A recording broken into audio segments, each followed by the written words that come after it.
আজকে বানাবো চিচিঙ্গের একটা আইটেম। চিচিঙ্গে অনেকেই পছন্দ করে না খেতে, কিন্তু শরীরের জন্য চিচিঙ্গে খুবই ভালো।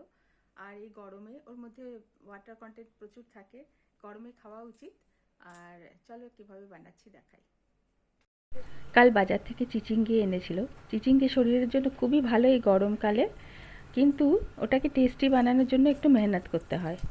তো আমি কুচি কুচি করে কেটে রেখেছিলাম চিচিঙ্গে আর আলু। এবার তেলে দিলাম একটু জিরে ফোড়ন, কয়েকটা কাঁচা লঙ্কা চিড়ে দিয়েছি, একটু রসুন কুচি দিলাম, বেশ 5-6টা রসুন কুচিয়ে রেখেছিলাম, একটু আদা কুচি দিলাম। এগুলো তেলের মধ্যে ছেড়ে দিলাম, কারণ এর তেলে এর গন্ধটা তাহলে ভালো করে আসবে। এবার ওই তেলের মধ্যেই মানে রসুন আদা দেওয়ার পরে কয়েকটা চিংড়ি মাছ নুন হলুদ দিয়ে লেবুর রস দিয়ে রেখে দিয়েছিলাম ম্যারিনেট করে, সেইটা দিয়ে দিলাম। দিয়ে হালকা টস করলাম, বেশি ভাজবো না। এটা চিংড়ি মাছটা এমনিতেই রান্না হবে পুরো তরকারিটার সাথে। এটা আমি আমার মাথা থেকে আইডিয়া বের করেই করলাম, এটা কোনো রেসিপি আমি দেখিনি। এবার ওই কুচো করা মানে কুচিয়ে রাখা টুকরো করে রাখা ওই চিচিঙ্গে আর আলুটা দিয়ে দিলাম। হাই ফ্লেমেই এটা করতে হবে, প্রথম দিকে হাই ফ্লেমেই করতে হবে, কারণ চিচিঙ্গে থেকে প্রচুর জল বেরোয়, যেরকম ঝিঙে থেকে জল বেরোয় ওই গোত্রেরই এগুলো।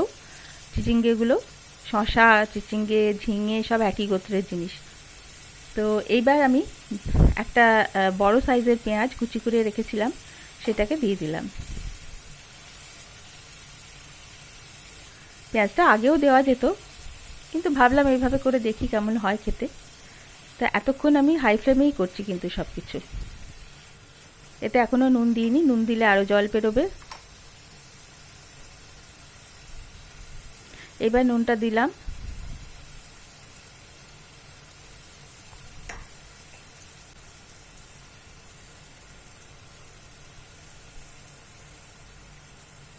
দিলাম হলুদের গুঁড়ো,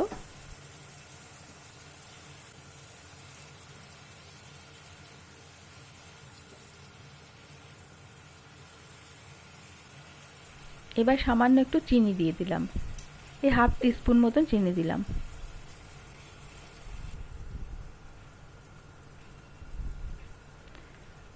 একটা মিডিয়াম সাইজের টমেটো স্লাইস করে রেখেছিলাম, ওটা দিয়ে দিলাম। পুরো হাই ফ্লেমেই এখনও রান্না হবে, কারণ প্রচুর জল বেরোয় আর এটা রান্না হতে বেশ টাইম লাগে, চিচিঙ্গেটা শুকনো হতে।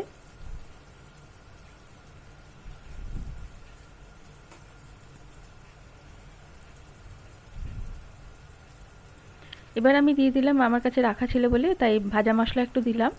এর মধ্যে জিরে, ধনে, গরম মশলা সব কিছু আছে। আপনাদের কাছে যদি না থাকে, ভাজা জিরের গুঁড়ো যদি থাকে তাহলেও দিতে পারেন। একটা মশলা একটুখানি উপর থেকে দিয়ে দিলাম, বা শুধু গরম মশলাও যদি আপনার গুঁড়ো দিতে চান তাও দিতে পারেন। এবার এটাকে ঢেকে ঢেকে একটু রান্না করব। এই সময় আঁচটা কমিয়ে দেব।